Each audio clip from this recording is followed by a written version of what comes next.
Hi everybody, Martyn flicking feathers again today, and I'm tying the Scruff, just a wee simple bug that I use for carp in silty waters usually, but in the winter we'll use it everywhere. You can tie it in the bright colours. I'm catching up on my winter flies. I need to just put a few in my box. I'm a bit low, so I'm tying them in the hot orange and yellow and the electric chicken, and I'll be doing them in different weights. In the winter, the bright colours, well in the winter especially, the bright colours are effective, but they will work all year. Although in summer I'll also tie these in much more natural tones like tan and brown, or like a sort of scruffy kind of hare's eerie colour, something like that, maybe with a hot spot. Just grabbed this one out of my box. It's Sibby Scruffy dub with a pink tail. That can be very effective when the water's a bit coloured but it's warmer weather. As always, I'll put a materials list in the description, along with a link to the Patreon page for anybody that wants to support the channel. You get access to the monthly fly tying classes, the members only content, and enter into the giveaways.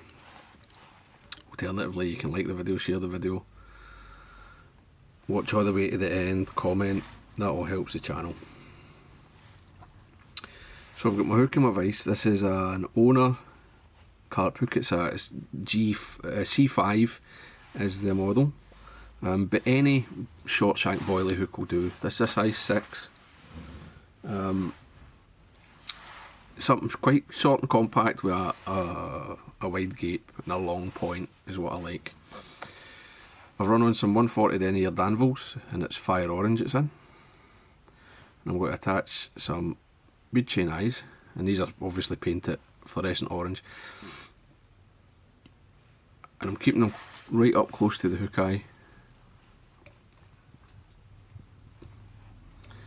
Then over and under and under and over. Tighten that up. And I'll take my thread back. I'm coming around the bend. I want my tail to be sort of sticking up. So just a Marabou tail. Now I've got just for the colour, I've just got this, it's woolly bugger Marabou that I've got lying about in the colour that I need. But anything will do, it doesn't matter. On the electric chicken ones, I just pulled it from the bottom of a extra select feather, because that was what I had in that bright green chartreuse. And I don't want a huge amount, right? I want just a wee pinch of Marabou, that's enough. And you could use rabbit as well. I don't really think that matters much, but a bit of shank length off the back. Pinch that in. That moved on me there, so just draw it in to about the length that I like. That's fine.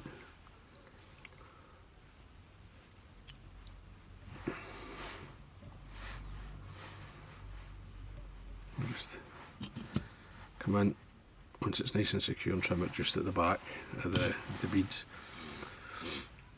and tidy up.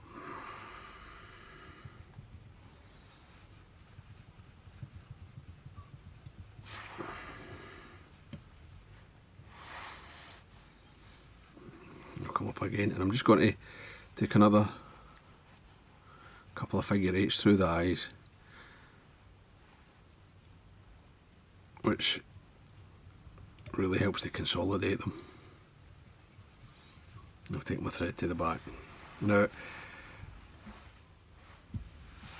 there's no rib or anything, the rest of it's just dubbing, so I'm going to varnish the underbody. I'm just using my head cement, just right in between the eyes. And I'm going to dub the body while it's still wet, because if you need to use your forceps, sometimes you can sort of damage the fly, but this does help to sort of protect it a bit. So the dubbing, I'm using fluorescent orange seal's fur. I've got a wee pinch of flash. This is like a Angelina fibre that I just happen to have. I've always got it on my desk. how flashy it is up to you. I don't like to go crazy. I just want a bit of subtle sparkle.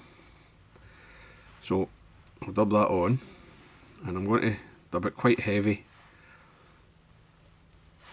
Right, I want quite a fat body because I'm going to brush it fairly aggressively to get the profile that I want. It's a wee bit heavy, that blob of varnish here, so I'll just spread that a wee bit. That's fine. And then just get it on. As I say, heavy. I want to use this all up and get a nice fat body, and I'm actually going to put a wee bit more. I'll just use the plain seal here. But any scruffy dubbing will do. Sometimes I use the Tiemco pellet dub.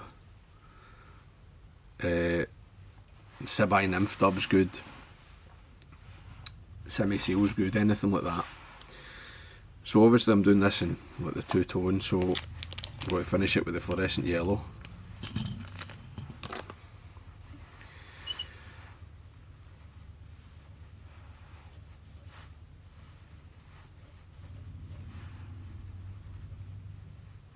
And there's a good reason for the bright flies. I read this years ago in a carp fishing magazine, like a bait angling magazine, rather than a fly fishing magazine. A bit more.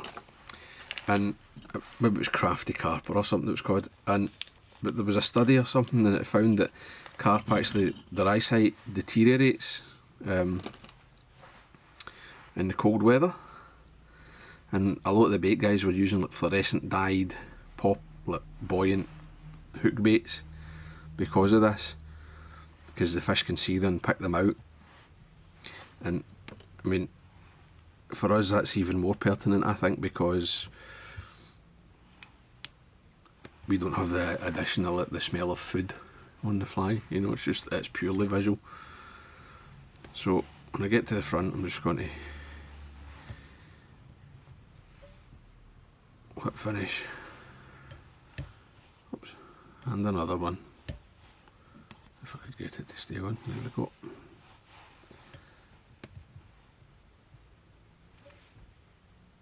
Put that nice and tight. Trim away the excess. And then in the hook gap in here, maybe slightly on the sides,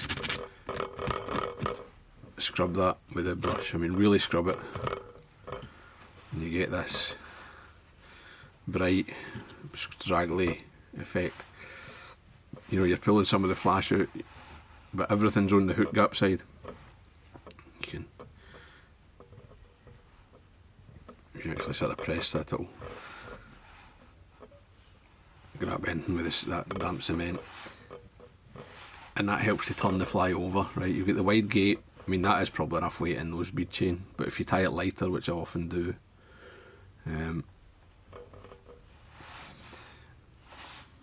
this is all helping it to turn over in the water. So finish it with head cement. I know some folk like to imagine that head cement puts the carp off. It doesn't. I'm going to fish this tomorrow and I'm going to catch a fish in it. Or I'll fish the pink one, depending on what the light conditions are. So there you go. So I hope that was useful. Hope you enjoyed it. If you did, remember to give me a thumbs up below, and I'll see you for another one. Tight lines, guys. Bye.